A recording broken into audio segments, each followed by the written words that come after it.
Assalamualaikum warahmatullahi wabarakatuh. Kami dari kelompok 9 akan menjelaskan terkait laporan aljabar relasional.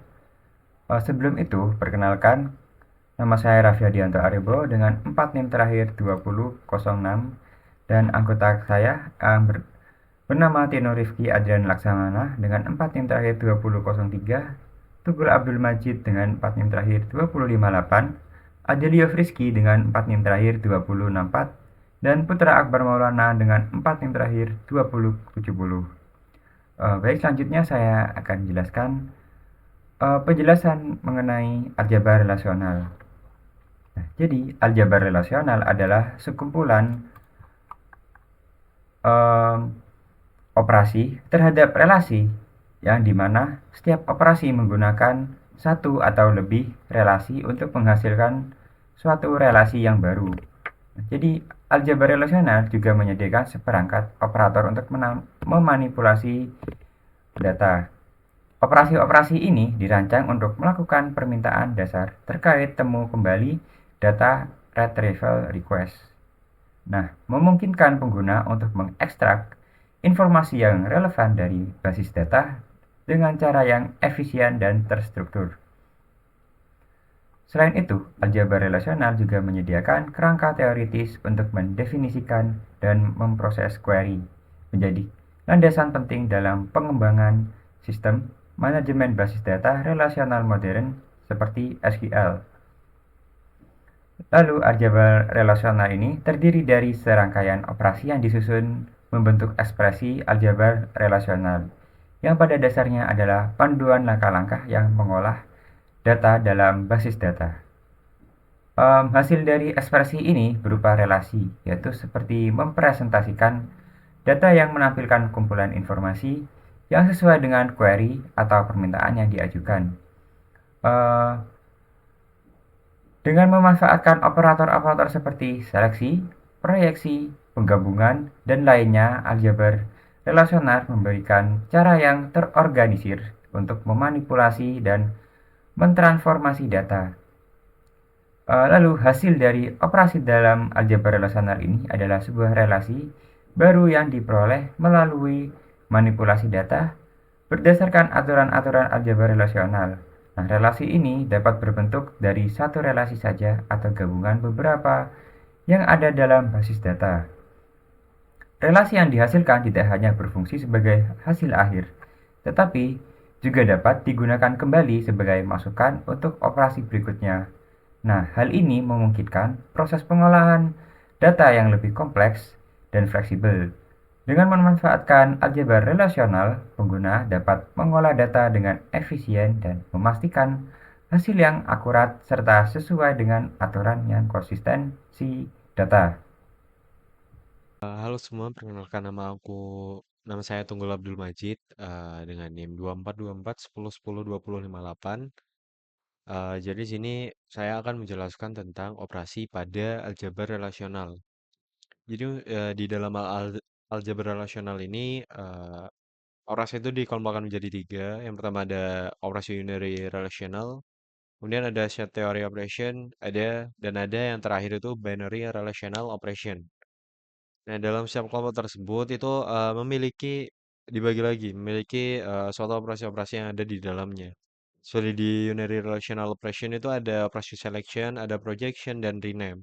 Untuk di set theory itu ada union, intersection, minus, dan Cartesian product. Nah, kemudian untuk di binary relational operation itu ada natural join, theta join, dan juga division. Oke, masuk. Yang pertama, ada pada unary relational operation, yaitu selection.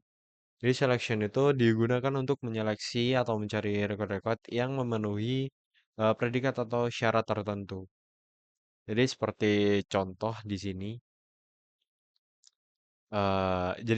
Sebelum itu selection itu digambarkan dengan lambang seperti ini, lambang sigma. Kemudian di atas ini ada data. Data yang diambil itu dari mana? Seperti itu. Kemudian untuk contohnya seperti ini. Jadi di sini disajikan sebuah tabel dengan nama alfabet. Di sini terdapat kolom A dan kolom B dan terdapat masing-masing value dari kedua kolom tersebut. Jadi di sini kita diminta untuk tampilkan ya, data yang memiliki nilai B dalam kolom B pada tabel alfabet ini. Untuk sintaksis sendiri seperti ini. Yang pertama itu dituliskan lambang dari operasinya. Jadi di sini sebagai penanda bahwa kita menggunakan operasi selection. Kemudian di sini ada nama kolomnya. Nama kolomnya B di sini. Nah, kemudian ada operasi sama dengan. Karena di sini kita mencari nilai B pada kolom B. Maka kita di sini memakai sama dengan. Nah, kemudian di sini ada value yang kita cari. Di sini kita mencari value B. Kemudian untuk yang di atas di sini itu adalah nama dari tabel atau nama dari data yang akan kita ambil. Seperti itu. Untuk outputnya seperti ini. Jadi di sini sudah sesuai. Untuk di kolom B itu value-nya itu B di sini. Jadi yang memiliki value B itu eh, ke- ada dua ini. Jadi dalam kolom A itu ada AC, dalam kolom B itu BB. Seperti itu. Kemudian lanjut untuk yang kedua. Ada operasi projection. Itu dilambangkan dengan P. Jadi operasi ini digunakan untuk memperoleh kolom-kolom tertentu untuk ditampilkan. Untuk sintaksis sendiri seperti ini. Jadi dituliskan dulu lambang dari operasinya. Di sini projection dilambangkan dengan P. Kemudian untuk selanjutnya di sini ada kolom-kolom yang ingin ditampilkan. Kemudian yang di atas sini itu ada nama dari tabelnya atau nama dari data yang akan kita olah. Seperti contoh di sini ada tabel bernama alfabet. Itu berisi kolom A, B, dan C. Di sini kita diminta untuk menampilkan kolom B dan C saja dari tabel alfabet ini. Jadi kita tidak diminta untuk menampilkan kolom A. Atau dengan kata lain kita disuruh untuk menghilangkan kolom A di sini. Nah, sintaksnya bisa digunakan seperti ini. Jadi untuk yang pertama itu ditulis dulu untuk lambang dari operasi projection ini. Kemudian kolom-kolom yang ingin ditampilkan itu ditulis juga. Itu B dan C yang ingin ditampilkan di sini. Kemudian di atasnya itu ada nama dari tabel atau nama dari data yang akan kita gunakan. Seperti itu. Nah, jika di sini kita diminta untuk, semisal kita diminta untuk menampilkan kolom A dan C, maka di sini diubah menjadi A, C. Begitupun jika kita diminta untuk menampilkan kolom A dan B saja. Jadi di sini kita tinggal menggantinya A, B. Maka akan muncul kolom A dan kolom B saja. Seperti itu. Nah, karena di sini kita diminta untuk memunculkan kolom B dan C, maka sintaksnya kita pakai seperti ini. Nah, untuk outputnya akan jadi seperti ini. Jadi akan ditampilkan tanpa kolom A. Seperti itu untuk operasi projection. Lanjut ke operasi unary yang terakhir, itu ada rename. Jadi rename itu bisa diartikan untuk mengubah nama dari tabel, kemudian bisa untuk merubah nama-nama dari kolom-kolom ini. Atau dengan kata lain, bisa juga untuk menyalin dan serta mengubah nama dari tabel salinan itu dan juga value-value di dalamnya di sini. Bukan value, di sini kolom. Mohon maaf. Seperti contoh di sini, untuk rename sendiri itu digambarkan dengan ini, dengan lambang row. Jadi di sini ada contoh, ada tabel yang bernama S1. Di sini memiliki kolom A, B, dan C. Jadi kita di sini diminta untuk rename nama tabel E1 menjadi E10 dan juga ganti header di dalamnya menjadi D, E, F. Jadi yang semula A, B, C di sini kita ganti D, E, F dan juga yang semula nama tabelnya adalah S1, kita ganti dengan E10. Nah, untuk sintaksnya seperti ini, yang pertama itu ada lambang, yang kedua itu ada nama tabel baru. Nama tabel baru yang ingin digunakan. Karena kita di sini diminta untuk mengganti menjadi S10, maka di sini nama tabel barunya kita menggunakan S10. Kemudian di dalam sini ada nama header baru. Jadi semisal kita di sini diminta untuk mengganti menjadi DEF. Maka kita di sini menggunakan di dalamnya itu DEF. Kemudian yang atas itu sama seperti tadi, itu nama dari data yang akan kita olah. Atau di sini dengan kata lain adalah nama dari tabel awal ini. Seperti itu. Kemudian untuk outputnya seperti ini. Tabelnya bernama E10 dan juga di dalamnya itu ada header yang D, E, dan F. Kurang lebih seperti itu untuk operasi rename. Kemudian lanjut ke operasi union.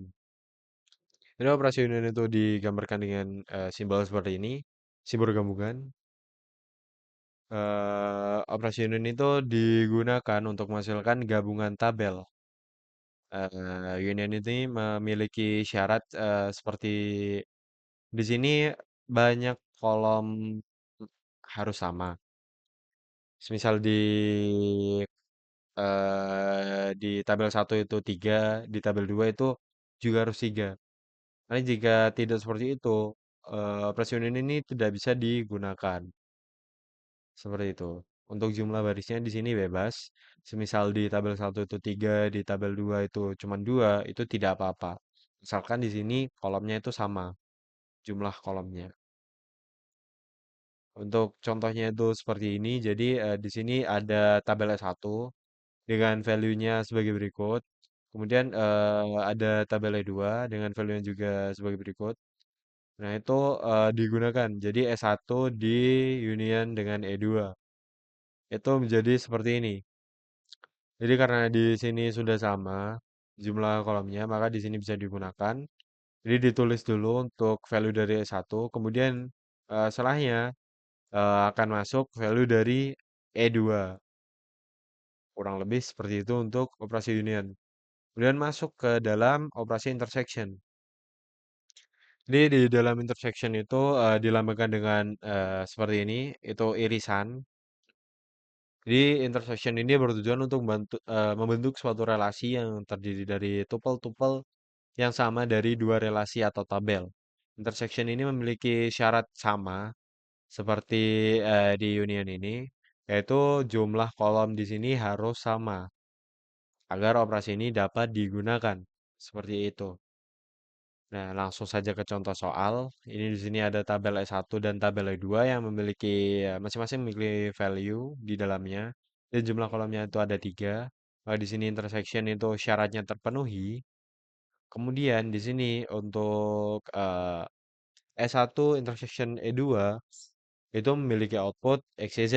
Karena di S1 dan E2 itu memiliki value yang sama pada X, Y, Z ini.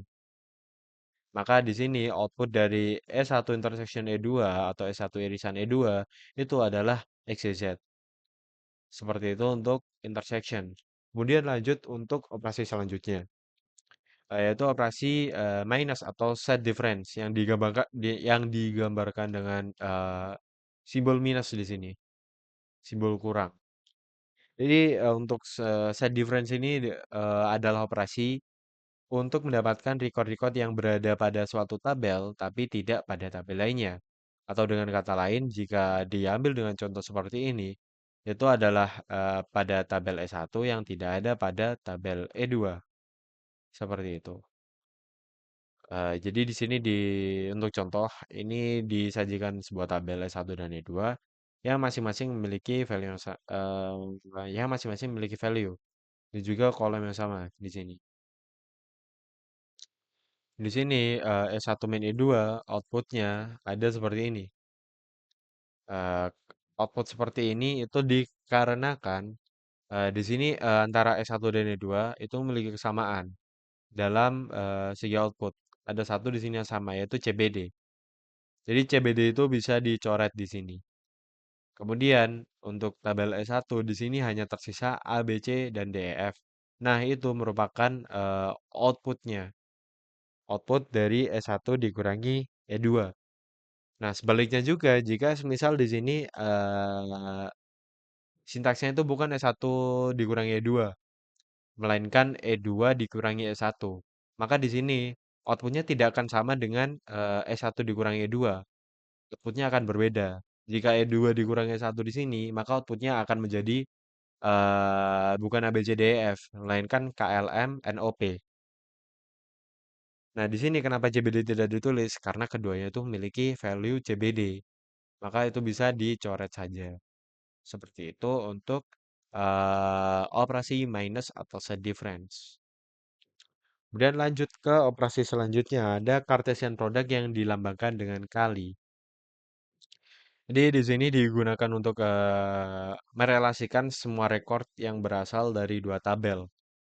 Jadi antara tabel satu dan tabel 2 itu record-recordnya atau value-value-nya itu akan direlasikan.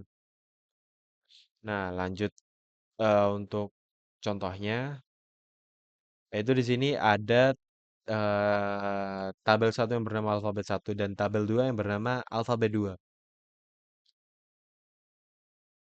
Di sini kita diminta untuk menggunakan operasi Cartesian product pada tabel alfabet satu dan alfabet 2. Untuk sintaknya seperti ini, jadi alfabet satu dikali alfabet 2. Kemudian untuk outputnya seperti ini. Nah, kenapa kok bisa seperti ini? Karena untuk Cartesian product itu alurnya seperti ini. Jadi dalam alfabet satu itu dikalikan dengan alfabet 2 atau digabungkan. Jadi ABC di sini digabungkan dengan kolom DE. ABC, AB, kemudian ABC dikalikan dengan DE. Jadi dikalikan semua value-value-nya. Kemudian lanjut DEF dikalikan AB, kemudian DF di sini ditambahkan dengan DE juga. Seperti itu untuk Cartesian product. Makanya di sini eh, value-nya menjadi seperti ini. Ada empat, ada 5 kolom dan value-value yang di sini berasal dari relasi-relasi antara tabel alfabet satu dan juga tabel alfabet 2. Kurang lebih seperti itu untuk Cartesian product. Lanjut ke dalam natural join. Jadi natural join itu seperti tadi itu udah masuk ke dalam operasi binary. Untuk yang union, intersection, set difference, dan juga Cartesian product itu tadi termasuk ke dalam operasi set teori, relation. Nah, kemudian untuk natural join ini itu termasuk binary relational operation. Jadi di sini natural join itu berfungsi untuk menggabungkan operasi selection dan Cartesian menjadi satu operasi saja. Dengan simbolnya itu seperti ini. Operasi natural join ini membentuk suatu relasi dari dua relasi yang terdiri dari kombinasi yang mungkin dari relasi tersebut. Operasi ini juga memiliki syarat, yaitu kedua relasi itu memiliki suatu kolom yang sama. Satu kolom yang sama, setidaknya satu kolom yang sama. Lebih dari satu itu tidak apa-apa. Jadi minimal harus satu. Satu kolom yang sama. Seperti dalam contoh di sini. Di sini ada tabel E1 dan tabel E2. Ini memiliki kolom yang sama, yaitu kolom di sini ada kolom A. Nah, maka di sini kita bisa menggunakan eh, operasi natural join. Untuk sintaknya seperti ini, jadi langsung saja nama dari tabel satu dan juga nama dari tabel 2. E1 di natural join-kan dengan E2. Untuk outputnya seperti ini. Di sini karena dalam tabel satu, yang pertama itu ada A, di tabel 2, di sini juga terdapat A. Maka di sini akan menggunakan operasi Cartesian product, yaitu ABC digabungkan dengan XY. ABC LM. Jadi value dari kolom ABC akan digabungkan dengan eh, value dari kolom XY menjadi ABC LM. Begitupun selanjutnya, karena di sini sama dengan D, di sini tabel E1 dan tabel E2 outputnya sama dengan D, di sini. Maka di sini menjadi DFOP. Tapi kalau semisal di sini kita tulis D, itu outputnya akan berubah. Di sini bukan ABCLM, melainkan di sini akan berubah menjadi DBCOP.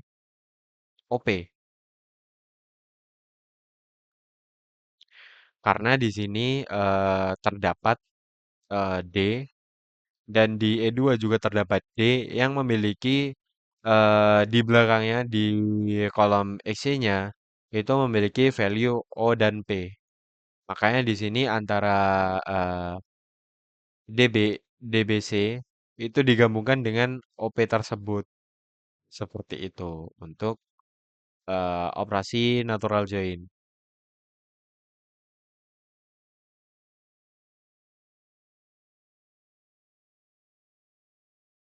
Untuk selanjutnya itu ada theta join. Jadi theta join itu hampir sama dengan natural join, tapi theta join ini lebih fleksibel. Jadi dia itu bisa menggunakan operator operator relasional seperti di sini ada kurang dari, ada sama dengan, ada lebih dari. Jadi di sini kita secara manual untuk menentukan indikator kesamaan dari tabel satu dan tabel 2. Jadi semisal di sini ada sintaks dalam contoh terdapat tabel satu dan terdapat tabel E2. Ini untuk value-nya itu sama dengan di natural join tadi.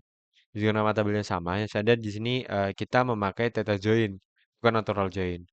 Untuk sintaksnya seperti ini, jadi S1, kemudian di sini ada lambang join, itu sama seperti natural join di sini. Yang membedakan itu di sini. Jadi di sini dalam theta join kita bisa lebih fleksibel dalam menentukan suatu syarat-syarat tertentu. Seperti contoh di sini dalam tabel S1 kolom A kita sama dengankan dengan tabel kolom 2 eh, tabel E2 kolom A kita samakan. Kemudian di sini ada nama tabel 2. Seperti itu. Untuk outputnya sendiri seperti ini.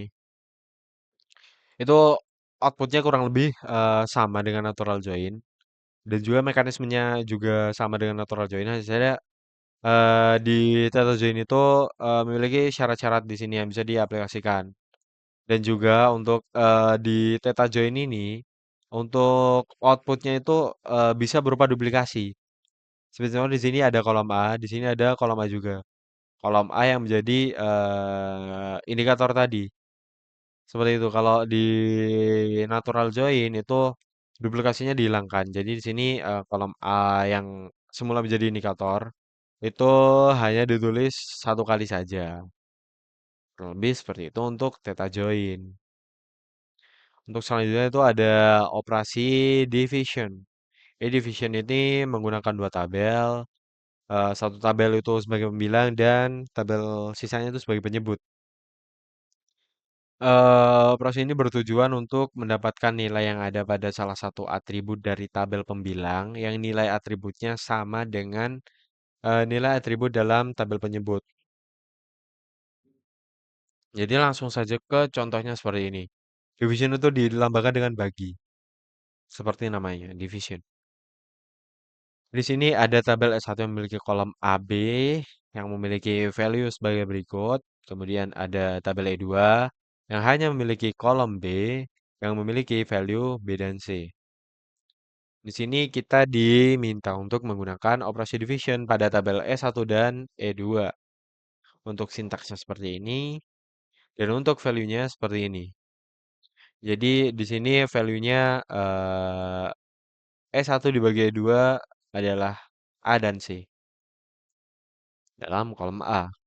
Nah, kenapa demikian? Karena di dalam E2 di sini terdapat B dan C. Jadi di sini kita mencari pada kolom A yang bisa di S1 ini terdapat kolom A dan B. Jadi di sini kita samakan di E2 itu ada kolom B. Jadi otomatis di sini yang bisa dibagi. Itu di sini ada BC, di sini ada BC. Maka kita ambil kolom A-nya. Di sini apa? Di sini A dan di sini C. Maka yang termasuk outputnya adalah AC. Sedangkan B di sini tidak termasuk karena di sini hanya terdapat C, tidak terdapat B-nya di dalam value ini. Makanya di sini untuk outputnya adalah AC, bukan ABC. Kurang lebih seperti itu untuk operasi division. Lanjut ke contoh soal. Untuk contoh soal satu di sini data mahasiswa hasil komunet. Dari sini kita disajikan sebuah data. Di sini nama datanya adalah data mahasiswa, data underscore mahasiswa.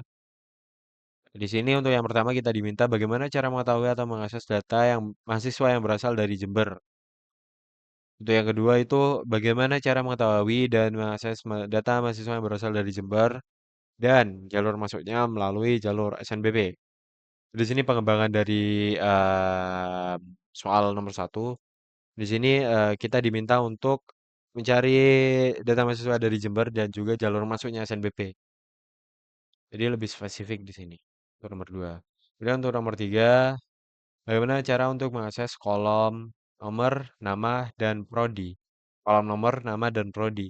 Sehingga nantinya kolom asal dan jalur masuk tidak ditampilkan. Oke, langsung saja kita bahas untuk nomor satu, 2, dan 3. Jadi untuk mengakses mahasiswa yang berasal dari Jember, itu kita bisa menggunakan selection, operasi selection. Dari sini untuk sintaksnya kita tulis dulu untuk simbol dari operasi selection itu yaitu sigma yang tadi. Di sini kemudian kita tulis nama kolomnya. Jadi karena kita diminta untuk yang berasal dari Jember, maka di sini kita menggunakan kolom asal. Jadi asal disama dengankan dengan Jember. Jadi setiap dalam kolom asal yang bernilai Jember ini, maka dia akan ditampilkan nantinya. Nah, kemudian data tersebut diambil dari tabel data mahasiswa. Untuk outputnya sebagai berikut. Jadi untuk mahasiswa yang berasal dari Jember, ini di sini ada Raffi dan juga Adelio. Asalnya Jember di sini. Dan lanjut untuk nomor 2. Di sini nomor 2 hampir sama dengan nomor satu. Tapi di sini yang membedakan kita di sini diminta untuk mencari jalur masuknya SNBP. Jadi di sini sintaksnya hampir sama dengan yang nomor satu. Di sini kita cari yang pertama yang berasal dari Jember. Kemudian kita memakai operator logika di sini. Kita kombinasikan selection dengan operator logika. Kita memakai AND di sini. Kenapa kok memakai AND? Karena AND di sini bernilai benar jika kedua statement ini benar. Jadi mahasiswa berasal dari Jember dan juga mahasiswa itu masuk dari SNBP. Nah, jika kita memakai OR, jika salah satu benar itu sudah bernilai benar, maka di sini kita tidak memakai OR. Seperti itu. Ini kemudian di sini ada nama kolomnya jalur masuk. Jalur masuknya itu SNBP di sini. Kemudian nama dari tabel yang kita gunakan. Di sini dapat didapatkan output. Output di sini Raffi Hadianto, asalnya itu Jember, jalur masuknya SNBP. Seperti itu untuk soal nomor 2. Lanjut ke soal nomor 3. Di sini kita tadi diminta untuk mengakses kolom nomor, nama, dan prodi. Untuk operasinya kita bisa menggunakan projection, proyeksi. Jadi di sini untuk simbolnya ada pi, kemudian nama-nama dari kolom yang ingin ditampilkan. Di sini kita diminta untuk menemukan kolom nomor, kolom nama, dan kolom prodi dari data mahasiswa, dari tabel data mahasiswa. Jadi didapatkan output seperti ini. Jadi Tino Rifki, Raffi Hadianto, Adelio, teknologi informasi, sistem informasi, seperti ini. Nomor, nama, dan prodi. Oke, lanjut ke soal nomor 4. Ya di sini kita disajikan sebuah tabel baru, yaitu namanya data underscore mahasiswa baru. Di sini kita diminta bagaimana cara menggabungkan tabel data mahasiswa baru ke dalam tabel data mahasiswa. Oke, untuk pembahasannya, jadi di sini kita bisa menggunakan operasi union karena di sini syaratnya sudah terpenuhi. Eh, Banyaknya atau jumlah dari kolomnya sudah sama, makanya kita di sini bisa menggunakan operasi union. Jadi untuk sintaksnya seperti ini, data mahasiswa digabungkan dengan data mahasiswa baru. Untuk outputnya seperti ini. Jadi dari tabel data mahasiswa itu ditambahi atau digabungkan dengan output dari data mahasiswa baru. Seperti itu untuk soal nomor 4. Lanjut ke soal nomor 5, soal terakhir di sini. Jadi di sini disediakan sebuah tabel baru bernama data mahasiswa total. Kemudian bagaimana cara mengetahui data yang tidak ada dalam tabel data mahasiswa yang ada dalam tabel data mahasiswa total. Jadi di sini kita diminta untuk eh, mencari nama-nama dari data mahasiswa total yang tidak ada dalam data mahasiswa.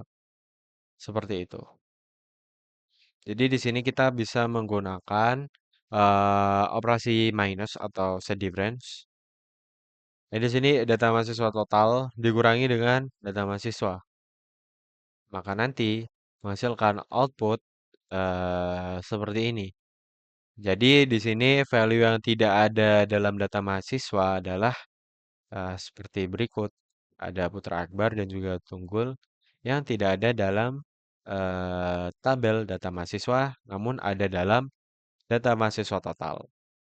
Seperti itu. Oke, kurang lebih seperti itu untuk operasi-operasi dan juga contoh soal dalam aljabar relasional. Dilanjutkan oleh teman saya. Terima kasih. Baik, selanjutnya saya akan menjelaskan penerapan dari aljabar relasional. Sebelumnya, aljabar ini memiliki peran dalam kehidupan sehari-hari, yaitu dapat digunakan dalam menyelesaikan hitungan kasus fikih ilmu Islam, atau seperti harta warisan dan transaksi perniagaan. Lalu bagaimana dengan aljabar relasional? Aljabar relasional ini bisa digunakan sebagai dalam perdagangan. Nah, kita bisa misalkan sistem diskon dan promosi pada suatu toko. Jadi toko ini ingin memberikan diskon untuk produk tertentu dengan kategori elektronik. Lalu kebutuhannya apa saja sih? Seperti menampilkan produk elektronik dengan harga sebelum dan setelah diskon. Dengan menggunakan aljabar relasional ini, kita bisa menggunakan operasi yang pertama, select, yaitu seleksi. Kita bisa memilih produk dengan kategori elektronik dengan rumus seperti ini. Lalu yang kedua yaitu proyeksi atau project. Dengan menggunakan project, kita bisa menampilkan nama produk, harga awal, dan harga diskon dengan menggunakan rumus yang seperti ini. Yang selanjutnya adalah um, menggunakan operasi difference. Dengan menggunakan operasi difference, kita bisa menentukan barang yang tidak memiliki diskon. Nah, dengan menggunakan aljabar relasional dalam harga dan diskon toko, kita dapat mempermudah pengelolaan informasi untuk produk yang banyak, analisis penjualan, dan tren pasar yang mendukung. Keputusan yang strategis. Nah, diskon ini juga dapat ditargetkan untuk segmen pelanggan tertentu berdasarkan data historis. Dan juga bisa membantu kita memastikan bahwa diskon ini tidak merugikan bisnis. Nah, selain itu, penerapan aljabar relasional dalam penentuan harga dan diskon dapat dilakukan secara sistematis dan mendukung tujuan bisnis, baik itu meningkatkan daya saing maupun untuk meraih loyalitas pelanggan. Lalu di sini ada kesimpulan. Kesimpulannya adalah aljabar relasional adalah fondasi utama dalam pengelolaan basis data relasional yang menyediakan kerangka teoritis untuk memanipulasi dan mengambil data secara teratur, terstruktur, dan efisien. Dengan menggunakan berbagai operasi seperti seleksi untuk memilih baris berdasarkan kondisi tertentu, proyeksi untuk menampilkan kolom tertentu, serta penggabungan atau join untuk mengintegrasikan data dari berbagai tabel, aljabar relasional membantu memenuhi kebutuhan pengguna dalam pengelolaan data. Selain itu, terdapat operasi himpunan seperti union untuk menggabungkan data dari dua tabel dengan struktur yang sama, set difference untuk mengidentifikasi data yang hanya terdapat di salah satu tabel, dan set intersection untuk menemukan data yang sama pada kedua tabel. Operasi tambahan seperti produk Cartesian atau Cartesian product dan rename memberikan fleksibilitas dalam pengelolaan data yang lebih kompleks, menghasilkan relasi baru yang dapat digunakan untuk analisis lebih lanjut atau proses lanjutan lainnya. Dalam penerapannya, aljabar relasional memainkan peran penting dalam mendukung sistem basis data modern seperti SQL, menjadikan elemen krusial dalam pengelolaan informasi. Misalnya, aljabar relasional digunakan untuk menyaring data mahasiswa berdasarkan asal daerah atau jalur masuk, menggabungkan data dari berbagai tabel, serta membandingkan tabel untuk menemukan perbedaan data. Dengan pendekatan ini, aljabar relasional memastikan pengelolaan data yang efisien, akurat, dan konsisten, sambil mempertahankan integritas informasi. Pendekatan ini tidak hanya relevan untuk memenuhi kebutuhan analisis data, tetapi juga mendukung pengembalian keputusan strategis yang didasarkan pada data yang terstruktur dan dapat diandalkan. Sebagai landasan sistem basis data relasional, aljabar relasional memberikan solusi yang fleksibel untuk berbagai kebutuhan aplikasi, mulai dari penyimpanan data hingga analisis yang mendalam. Sekian dari kelompok kami. Mohon maaf apabila ada salah kata. Wassalamualaikum warahmatullahi wabarakatuh.